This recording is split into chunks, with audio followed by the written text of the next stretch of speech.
जय माता जी। हर हर महादेव। कैसे हैं आप लोग? उम्मीद है अच्छे होंगे, विश्वास है। अपने अपने घरों में महादेव कृपा हमेशा बरसाए रखें। मैं भी ठीक हूँ। और कमेंट में आप लोग कैसे हैं? हमेशा की तरह ज़रूर हर हर महादेव सावन मास में जय माता जी, जो आपकी इच्छा हो, जिससे जिस भगवान से आपको लगाव हो, ज़रूर लिखें। आज का प्रश्न है कि तीज कब कब रहा जाता है?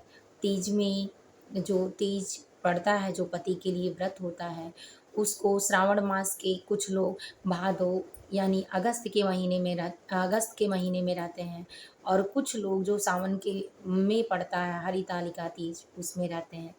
तीज दोनों का महत्व एक ही जैसा होता है, अपने-अपने रहने और अपने घर के जो कहते हैं लोग कि सहता है नहीं सहता है, उसके माध्यम से देखा जाता है। तो चलिए जानते हैं कि तीज का क्या महत्व है, क्यों तीज व्रत मनाया जाता है, क्या मिलता है उससे और किसको रहना चाहिए, किसको नहीं रहना चाहिए, इसमें कौन से उत्तम फल की प्राप्ति होती है। तो वीडियो को शेयर करना बिल्कुल ना भूलें, क्योंकि आपके द्वारा अगर कोई एक महत्व और ज़रूरतमंद को मिलता है, सारी बातों की जानकारी होती है, तो आपको भी इसका पुण्य प्राप्त होता है। वीडियो ज़रूर सब्सक्राइब कर लें, आने वाला हर ज्ञान का जो विषय है वो आपको सबसे पहले नोटिफ़िकेशन मिल जाए। शेयर करना बिल्कुल ना भूलें, लाइक तो ज़रूर कर लें, क्योंकि आपकी एक लाइक और कमेंट से हमको भी संतोष होता है और पता चलता है कि आपको वीडियो कैसा लगा है। उम्मीद है कि आपको अच्छा लगेगा, पूरी कहानियाँ सुनें, स्किप करके बिल्कुल ना देखें, ताकि आपको भी पता चले कि तीज व्रत क्यों रहा जाता है। महिलाएँ अपने पति के लिए, लंबी उम्र के लिए, अपने सौभाग्य को बनाने के लिए रखती हैं, उससे क्या-क्या लाभ होता है। तो सबसे पहले शुरू करते हैं कि तीज का व्रत कोई भी रह सकता है। कोई मतलब अगर कोई लड़की रखना चाहती है आने वाले भविष्य में और किसी बात का कोई शर्म नहीं है। लोग कहते हैं कि लड़कियां नहीं रख सकती हैं, ऐसा बिल्कुल नहीं है, क्योंकि जो जन्म लिया है उसका अंत होना निश्चित है और उस अंत के समय में जो आपको पुण्य कर्म करना है, ये अगर आप कर लेते हैं तो आपका भविष्य तय हो जाता है, क्योंकि जितना कोई कर्म करता है उतना फल मिलता है। कर्म भी 3 प्रकार का होता है। एक वो जो जिस तरह से आप अनाज को अपनी क्रिया के द्वारा खेत में बोते हैं। दूसरा वो संचित करते हैं, यानी कर्म संचित फल।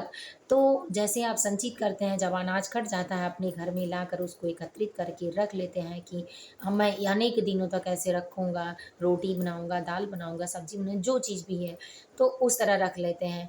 और एक वो है कि जिसमें आप कर्म कर रहे हैं और सोच रहे हैं कि आपका भविष्य कैसा होगा, तो जो आप बो रहे हैं वही काट रहे हैं। तो इसीलिए इसमें कोई शर्म की बात नहीं है। कुँवारी लड़की को भी तीज का व्रत अगर रख पाएँ तो रखना चाहिए। अगर नीरा जल नहीं रह पाती हैं तो फल-फ्रूट खाकर तो ज़रूर रहना चाहिए, क्योंकि अनेक जो दोष होते हैं दूर हो जाते हैं। शादी आज नहीं तो कल करनी ही करनी है, तो जो हम अपने जैसे जिस तरह से शादी करने के लिए एक पिता बैंक में कुछ पैसे बच्चियों के नाम से रख देता है और सोचता है कि मैं उसको रखा हूँ कि काम में आ जाएगा, उसी तरह ये पुण्य कर्म है। जब आपके खाते में जाएगा तो जब उसका फल आपको मिलेगा तो उसमें जोड़ कर मिलेगा, तो जो चीज़ें गलत होंगी भगवान उसको निकाल कर आपको अच्छा देंगे। इसलिए लड़कियों के लिए ये चीज़ें चाहिए कि वो शादी के पहले भी तीज का व्रत करें, नहीं करें, नीराजल अगर नहीं रह पाती हैं किसी कारणवश तो फल फलाहार खाकर रहें, लेकिन अनाज बिल्कुल ना खाएँ। तो कुँवारी लड़कियाँ रह सकती हैं। दूसरा, जो सुहागन हैं वो अपने पति की लंबी आयु के लिए, उनके स्वास्थ्य में कभी कोई दिक्कत ना हो उसके लिए, समाज में मान-सम्मान उनका बढ़े इसके लिए और शारीरिक शुद्धि और शारीरिक सकारात्मक सोच के लिए, उनके प्रोग्रेस के लिए ज़रूर रहती हैं और इसीलिए सुहागिन औरतें अपने पति के लिए रहती हैं कि वो समाज में सबसे ऊपर सबसे अच्छा नाम कमाएँ, सदा सुखी और संपन्न रहें। तो सुहागिन औरतें तो रखती ही रखती हैं, तो उनको ये चीज़ें यश, वैभव सारी चीज़ें प्राप्त होती हैं सुहागिन औरतों को। उसके बाद जो विधवा औरतें होती हैं, वो इसलिए रखती हैं कि इस जन्म में जो हमसे गलती हुई थी पिछले जन्म में, उसका कर्म हम आज भोग रहे हैं।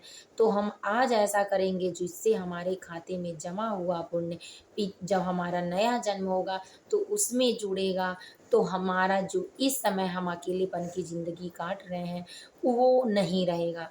क्योंकि पति पत्नी के रिश्ते में वैसे जन्म लेने के बाद तो माँ बाप होते हैं, लेकिन आप लोगों को भी पता है जन्म लेने के बाद माँ बाप अपने होते हैं, लड़की की शादी होने के बाद भी माँ बाप अपने होते हैं, लेकिन कुछ ही समय बीतते ही ना माँ बाप अपने हो पाते हैं, हो नहीं पाते, या तो रहते नहीं। और दूसरा सास ससुर भी जो होते हैं वो तो कभी अपने मानते ही नहीं या होते ही नहीं। एक सामाजिक प्रक्रिया जो है वो तो होते हुए भी अपने नहीं होते, क्योंकि समाज भी यही चीज़ कहता है। तो जब जिम्मेदारियां अपने सर पर आने लगती हैं तो यही कमाया हुआ पुण्य हमारे साथ रहता है, हमारा काम देता है।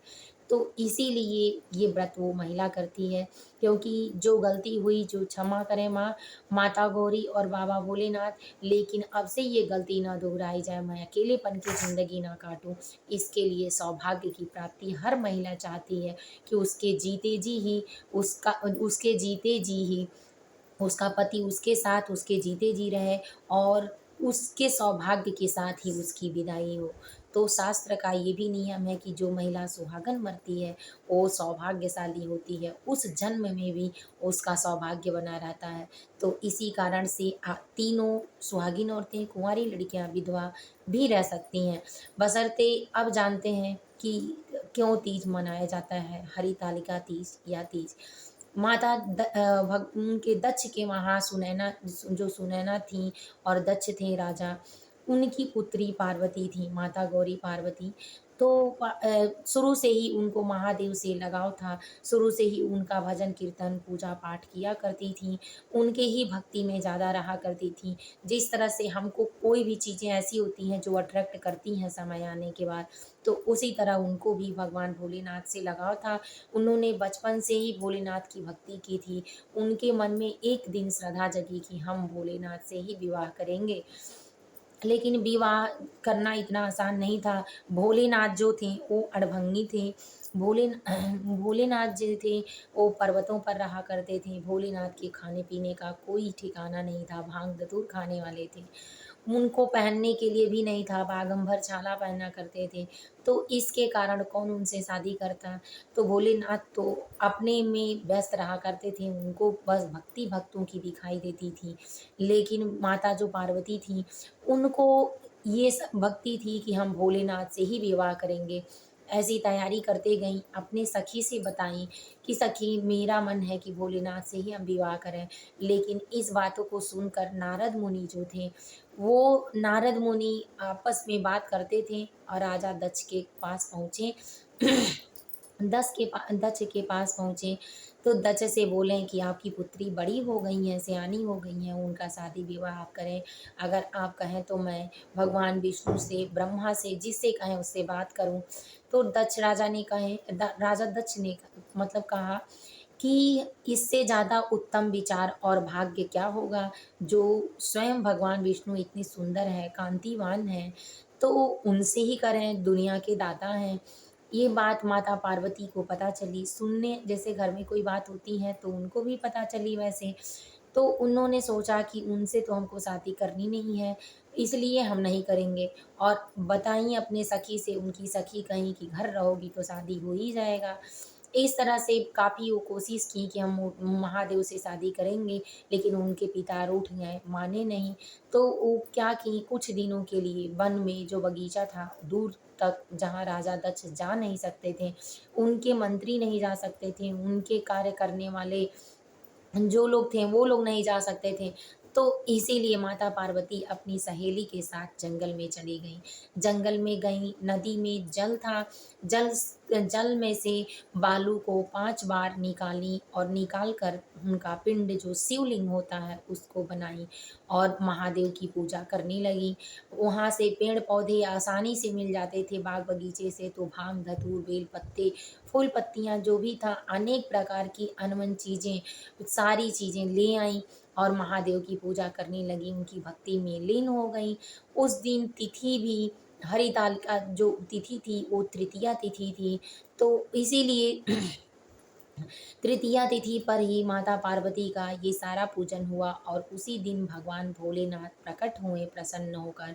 प्रसन्न होने के बाद भगवान भोलेनाथ पूछे कि बताइए आपकी क्या महिमा है, आप क्या चाहती हैं? तो माता पार्वती बोली कि हे महादेव, मैं आप जैसा पति चाहती हूँ, आपको चाहती हूँ, मैं आपके साथ ही विवाह करूँगी वरना किसी से नहीं करूँगी। अपना जीवन यहीं भस्म या व्यतीत कर दूँगी इसी जंगल में, मैं घर को भी नहीं जाऊँगी।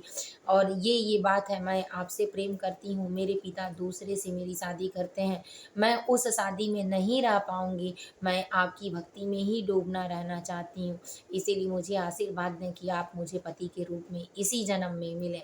भगवान भोलेनाथ उनकी भक्ति से इतना प्रसन्न थे कि वो आशीर्वाद दिए तथास्तु कह के अंतर्ध्यान हो गए। फिर धीरे-धीरे इधर इनके पिताजी सोचें कि पार्वती पता नहीं कहाँ चली गईं, कब आएँगी, कौन कोई जानवर तो नहीं उठा ले गया, कहीं किसी के घर तो नहीं चली गईं, कहीं चोरी चुपके से कोई सुंदर थी उठा तो नहीं ले गया।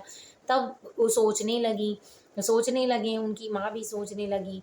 तब किसी ने कहा कि चलिए ढूँढ लाया जाए। फिर ढूँढते-ढूँढते उसी वन और जंगल की तरफ पहुँचे। तो देखें माता पार्वती अब जो शिवलिंग बनाई थी पूजा करके भगवान अंतर्ध्यान जब हो गए थे, तो उसको उठा के शिवलिंग को और जल में प्रवाहित की। अपनी मन्नतों को पूरा करके जब बाहर वही जल में प्रवाहित कर रही थी, तभी उनके मंत्रियों का नज़र पड़ा। सब लोग वहाँ गए, पूछें कि तुम ऐसा क्यों की और ऐसा नहीं करना चाहिए, मैं ढूँढ रहा था, मैं व्याकुल था कितने दिनों से, कितने समय से कि तुम कहाँ हो? तब बोलीं कि मैं भगवान भोलेनाथ से वचन ली हूँ, वो मुझसे विवाह करेंगे, मैं उन्हीं की पत्नी बनूँगी, मैं उन्हीं को अपना स्वामी मानती हूँ। इसीलिए माता पार्वती जब सबसे बातें हो गई, सब लोग खुश हो गए, तब माता पार्वती ये बातें सुन के अपनी सहेली उनके साथ ही थी, सहेली से बातें की कि चलो अब घर चला जाए, एक दूसरे से मिलकर घर आईं। घर आने के बाद विधिवत राजा दक्ष ने महादेव के साथ उनकी शादी की। शादी की अपने अपने घर गई जंगल में, तो इसी के कारण जब दोनों लोग जंगल में गए, वहाँ बैठे थे भ्रमण के लिए, चलते गए, एक पत्थर पर बैठे और पत्थर पर बैठने के बाद माता पार्वती काफ़ी थकी हुई थीं। फूल पत्तियों से उनका भोलेनाथ लाकर श्रृंगार करवाएँ और बताएँ कि ये साध्वी जीवन जो आपका जो गृहस्थ वाला है, उसको दूर करिए और मैं जो ये फूल पत्तियों को धारण किया हूँ, वही आप भी धारण कर लीजिए। माता पार्वती उतार दी और उतार के उनके ही हिसाब से भोलेनाथ के हिसाब से अपने श्रृंगार पेड़-पौधों के द्वारा दिया गया ही चीज़ें कर लीं। उसके बाद दोनों लोग वहीं पत्थर पर बैठे और बैठकर जो आप बीती अपनी थी, बातें थी माता पार्वती सारी बातें भोलेनाथ को बताईं और भोलेनाथ बताएँ। इस तरह दोनों लोग सुनते गए एक-दूसरे की बातें और एक-दूसरे में मन मुग्ध हो गए और खुश हुए। तब से माता पार्वती ये आशीर्वाद दी कि जो तृतीया तिथि को नीराजल व्रत रखकर बिना किसी अन्न जल का अगर हमारा व्रत करता है भोलेनाथ का, तो उसके सौभाग्य अखंड होने का सौभाग्य मिलेगा। कुँवारी लड़की अगर व्रत रखती है तो उसको मन भावन पति मिलेगा और ये हमेशा योग जो व्रत करने वाला होगा उसके साथ रहेगा, तो आई हुई विपत्तियाँ कल कट जाएँगी, उनके पति का सौभाग्य अखंड रहेगा और मार्ग में जो उनकी बाधा है दूर होगी और सदा उनको मान-सम्मान की प्राप्ति होगी। इसी के लिए तृतीया जो है हरितालिका तीज या तीज जो पति के लिए है मनाया जाता है और यही उसकी कथा और कहानी थी। उम्मीद है कि आपको अच्छा लगा होगा। वीडियो को लाइक कर लें, चैनल को सब्सक्राइब कर लें, शेयर करना बिल्कुल ना भूलें। जय माता जी, हर हर महादेव।